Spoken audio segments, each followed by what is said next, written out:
During Christmas, my daughter opened her gift box and went pale. 5 minutes later, police was on the way. If you'd asked me that morning, I would have told you the worst part of Christmas was the dried out turkey or my mom's forced humming when things got tense. I would have said it was the noise or pretending we all liked each other. I would have been wrong. The worst part of Christmas was seeing my daughter freeze with a wrapped box in her lap, like she'd just been handed a bomb, and no one else even noticed. We were at my parents' house. Same creaky floors, same cinnamon-scented fake cheer. The living room was chaos. Kids tearing open presents. Adults pretending to laugh like everything was perfect. It's a tradition in my family that every kid gets. A gift from every adult. A total mess every year. Maisie was having a good time.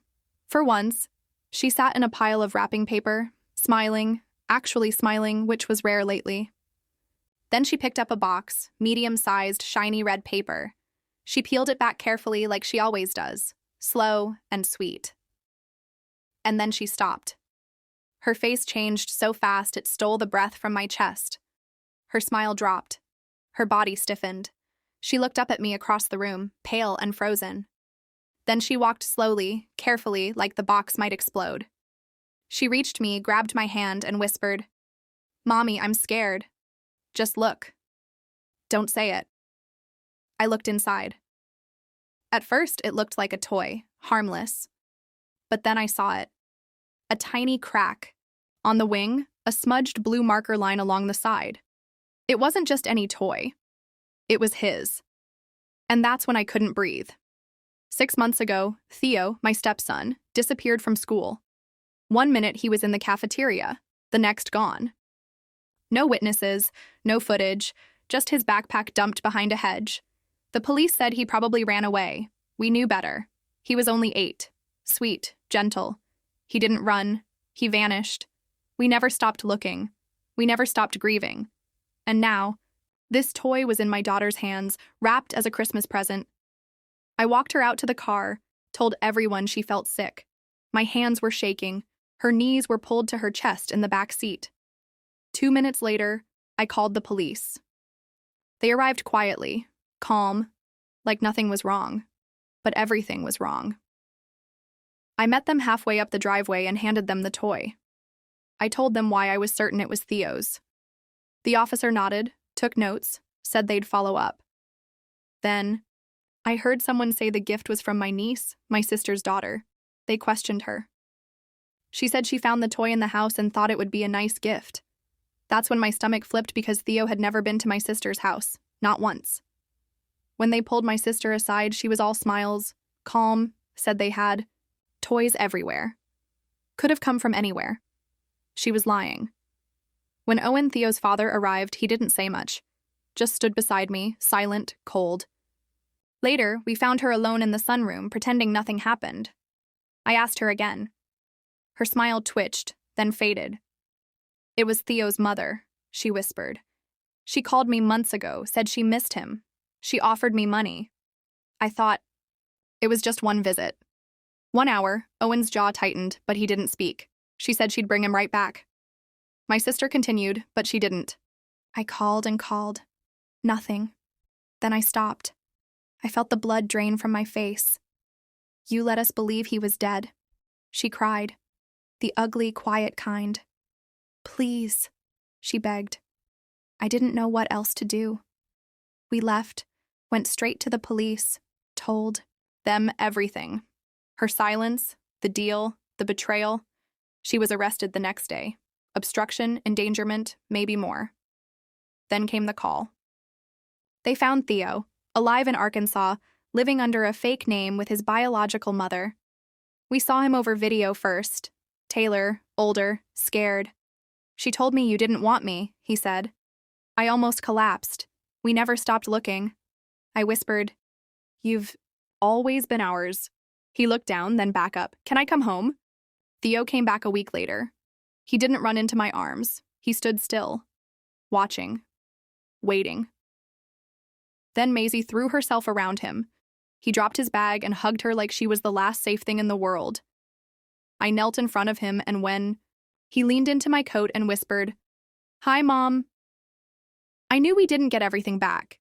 If you had asked me that morning, I would have said the worst part of Christmas was my mom's dried out turkey, or her nervous humming when things got tense.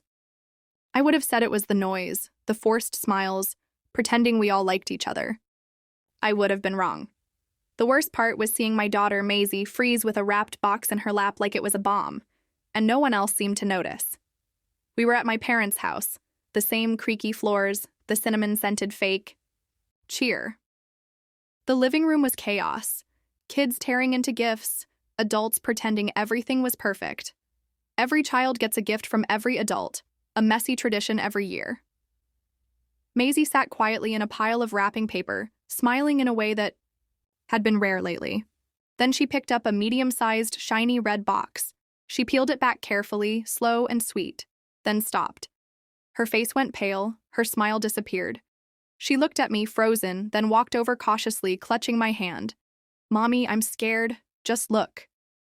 "Don't say anything," she whispered. Inside was a toy, harmless at first glance, but then I saw it. A tiny crack on the wing, a smudged blue marker along the side. It wasn't just any toy. It was Theo's. 6 months earlier, my stepson Theo vanished from school. One moment in the cafeteria, the next gone. No witnesses, no footage, just his backpack behind a hedge. Police said he ran away. We knew better. He was 8, sweet, gentle. He didn't run. He vanished. We never stopped searching, never stopped grieving. Now his toy was here in Maisie's hands, wrapped for Christmas. I walked her out, told everyone she felt sick. My hands shook. She curled up in the back seat. 2 minutes later, I called the police. They arrived calmly, quietly, as if nothing was wrong, even though everything was. I met them halfway up the driveway, handed them the toy, explained why I knew. It was Theo's. The officer nodded, took notes, promised to follow up. Then I overheard. The gift came from my niece, my sister's daughter. They questioned her. She said she found the toy at their house and thought it'd make a nice gift. My stomach flipped. Theo had never been to my sister's house, not once. Pulled aside, my sister smiled calmly. Toys are everywhere, could have come from anywhere. She was lying. Owen, Theo's father, stood silently beside me, cold and distant. Later, I found my sister alone in the sunroom, pretending nothing happened. I asked her again. Her smile twitched, then faded. It was Theo's mother, she whispered. She called months ago, said she missed him, offered money. I thought it'd be one visit. Owen's jaw tightened but said nothing. She said she'd bring him back. I called and called. Nothing. Then I stopped. I felt the blood drain from my face. You let us believe he was dead. She cried. The quiet, terrible kind. Please, she begged. Not knowing what else to do, we went straight to the police, told them everything, her silence, the deal, the betrayal. She was arrested the next day. Obstruction, endangerment, and more. Then came the call. Theo was found alive, in Arkansas, living under a fake name with his biological mother. We first saw him via video. Older, scared. She told me you didn't want me, he said softly. I almost collapsed. We never stopped. Searching, I whispered, you've always been ours. He looked down, then back up. Can I come home? Theo came back a week later. He didn't run into my arms but stood still, watching, waiting. Maisie threw herself around him. He dropped his bag and hugged her like she was his last safe place. Knelt in front of him, story. I was stunned when after 30 years of marriage, my cheating wife confessed. Yes, I had an affair, and I hid from you that our 2 children are biologically his, but he has long been dead and the children love you, and consider you their father. I immediately threw her out of the house and filed for divorce. But 2 days later, I received a call from the police. Chapter 1. The confession that shattered everything. It was late, close to midnight. The kind of quiet where even the hum of the fridge feels loud. We just finished a simple dinner. I was sitting at the table with a glass of tea when she walked in, hands clasped in front of her, eyes darting anywhere but at me. "There's something I need to tell you," she said, her voice trembling. I expected it to be about money. Maybe something with her job. After 30 years of marriage, we'd weathered layoffs, health scares, and more than our share of family drama. But nothing could have prepared me for her next words. "Yes, I had an affair," she whispered. "It was a long time ago, and I hid from you that our 2 children are biologically his." The air left my lungs. My hand tightened on the glass so hard I thought it would shatter. She kept talking, as if her words could somehow soften the blow. "But he's been dead for years, and the children, they love you. You're their father. Nothing has to change. Nothing has to change." The phrase rattled in my head like a cruel joke. I stood up slowly. No shouting, no breaking things, just a cold, deliberate calm. "Pack your things. You're leaving tonight." She stared at me in disbelief, waiting for me to laugh, to give in. But I didn't. I watched her gather her clothes, still muttering excuses until the front door closed behind her. That same night, I filed for divorce. 2 days later, I was starting to breathe again until my phone rang. It was the police. Chapter 2. The call that changed the betrayal into something worse. The number on my phone was local, but unfamiliar. Almost let it go to voicemail until a voice inside told me to answer. "Mr. Turner." "Yes." "This is Detective Harris with the County Police Department. We need you to come down to the station. It's about your wife and the man she had an affair with." I gripped the phone tighter. "He's dead. Has been for years." The detective paused. "That's part of the problem. We believe his death may not have been as natural as you were led to believe." The words hit me like a sledgehammer. "And why the hell are you calling me?" "Because, Mr. Turner, your name has come up several times." By the time I arrived at the station, my mind was racing. Inside the small interview room, Detective Harris slid a manila folder across the table. Inside, crime scene photos, old police reports, and letters. They were from my wife to her lover, written 30 years ago before our youngest was born. Some were romantic, others were full of venom for me. And then came the kicker. One letter describing how soon, very soon, they could be together forever, and that I'd be out of the picture permanently. "Mr. Turner," Harris said, "these letters were found in a storage unit rented under your wife's name. That storage unit also contained a vial of medication, the same kind found in her lover's bloodstream at the time of his death. The Corps' report back then was inconclusive, but with modern testing, things look different now." My throat went dry. "You think I had something to do with it?" "Not exactly, but it's possible she's been framing you for 30 years, and now that you're divorcing her, she might be getting ready to make her move." This wasn't just betrayal anymore. It was a ticking bomb. And for the first time in 2 days, my anger wasn't just about the affair, it was about survival. Chapter 3. The Trap in Divorce Court. 2 days later, my attorney called. "She's filed an emergency motion." He said, "Claims you were violent, unstable, and get this. She's implying you had something to do with her lover's death 30 years ago. It was all falling into place. She wasn't just ending the marriage, she wanted to erase me entirely. Reputation, finances, even my relationship with the kids. When I walked into the courtroom, she was already there, hair perfectly styled, wearing a black dress that screamed widow. She clutched a tissue in one hand and her lawyer's arm with the other, like the two of them were the stars of some courtroom soap opera. Her attorney stood, voice dripping with false sincerity. "Your Honor, my client fears for her safety and for the safety of her children. Not only has Mr. Turner been emotionally abusive, but there are credible questions about his involvement in the untimely death of her former partner." Gasps rippled through the room. She lowered her head as if she couldn't bear to look at me while sneaking a glance to gauge my reaction. I didn't give her the satisfaction. Instead, I slid a flash drive across the table to my lawyer. We had been busy since that meeting with Detective Harris. My attorney stood. "Your Honor, before we respond to these outrageous claims, we have evidence we believe will change the scope of these proceedings entirely." The judge, curious, gestured for him to continue. The courtroom projector flickered to life. First came the scanned letters, her handwriting, her signature, talking about removing me so she and her lover could be together. Then came the crime lab's modern toxicology results on the old evidence, tying her to the fatal substance. Finally, a video clip appeared, recorded just days ago. It was her in a cafe telling a friend she could finally get rid of him for good, now that the police had reopened the case. The judge's face went pale. "We will be taking a recess, and I will be speaking with law enforcement immediately." She looked at me then, not with victory in her eyes, but with panic. Chapter 4. Turning the tables. The recess stretched into 2 hours.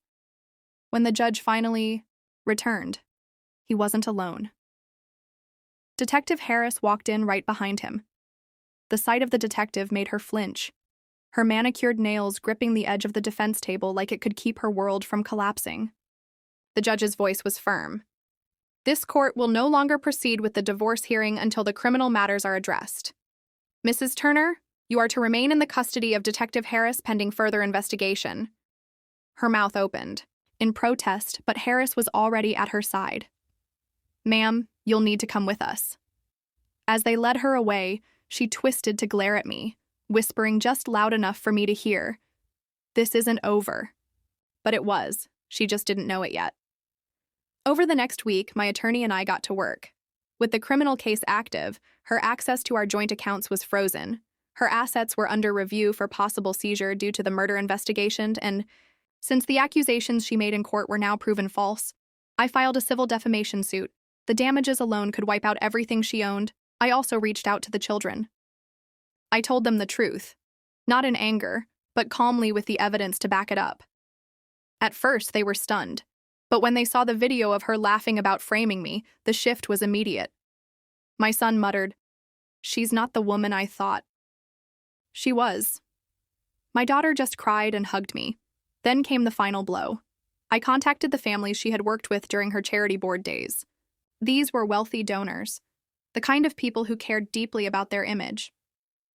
Once they learned she was under investigation for murder and fraud, her name was scrubbed from every event and website in the city. 2 months later, the charges were official: attempted murder for the plot against me, murder for her lover, and perjury. The woman who had once smirked in my face and told me I had no choice now had nothing. No house, no reputation, no freedom. Chapter 5. The final blow. The trial was the biggest media story our town had seen in years. Every seat in the courtroom was filled. Reporters scribbling, cameras rolling, and former friends of hers whispering in the back. I sat quietly in the second row, wearing the same suit I wore the day we got married. Not out of sentiment, out of irony. That suit had once symbolized our beginning. Today, it would mark her end. The prosecution's case was airtight. The letters, the toxicology report, the recent recordings, all painted her as a manipulative, cold-blooded schemer who thought she could outsmart everyone. Her defense team tried every trick in the book. He's bitter. He's making this up. He's only out for revenge. But then Detective Harris took the stand. With the precision of a scalpel, he walked the jury through every piece of evidence and then dropped the bombshell. Bank transfers from her to a shady consultant just weeks before her lover's death, plus a recent attempt to hire the same man to finish the job with me. The jury's reaction was immediate: shock, disgust, heads shaking. When the verdict came, it was swift: guilty on all counts. The judge didn't hold back. "You spent decades building a facade of respectability while destroying lives behind the scenes. This court sentences you to life in prison without the possibility of parole." Gasps echoed through the room. She turned, eyes scanning for the children. They weren't there. That was my final act of revenge. I'd convinced them not to attend, not to let her use them for a last show of pity. Instead, they were at home, signing the papers to legally change their last names to mine. As the guards led her away, I stood. The cameras turned to me. "She once told me I had no choice," I said loud enough for the microphones. Turns out I did. The next morning, her face was plastered on every news channel. Not as the wife, mother, or charity figure she had pretended to be, but as a convicted murderer, liar, and fraud. And I walked out of that courthouse into the sunlight, free. Epilogue: rebuilding. 6 months after the verdict, life had settled into a strange but welcome calm. The nightmares that once jolted me awake had faded. My mornings no longer began with tension. They began with the sound of coffee brewing and the quiet hum of a house that finally felt like home. The children, my children, regardless of biology, visited every weekend.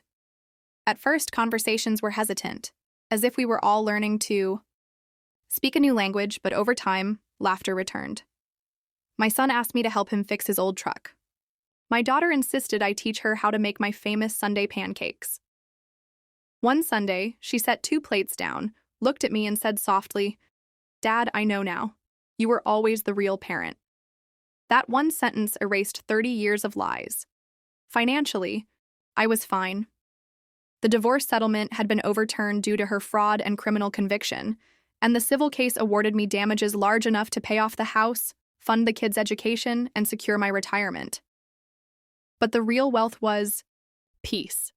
I'd started volunteering with a veterans mentorship program, using my story not as a tale of bitterness, but as a warning and a testament to resilience. Sometimes I tell the younger vets, the best revenge isn't just winning. It's living so well afterward that your enemies can't stand it. As for her, she was a ghost now. Her name brought only shame. In prison, she was just another inmate with a number. I never wrote, never visited, never answered her rare letters. The last one she sent was short. They told me the kids changed their last name. I guess you won. I didn't bother replying because I hadn't just won. I'd survived, rebuilt, and thrived. And that was the kind of victory she could never take away. Was this revenge perfectly justified?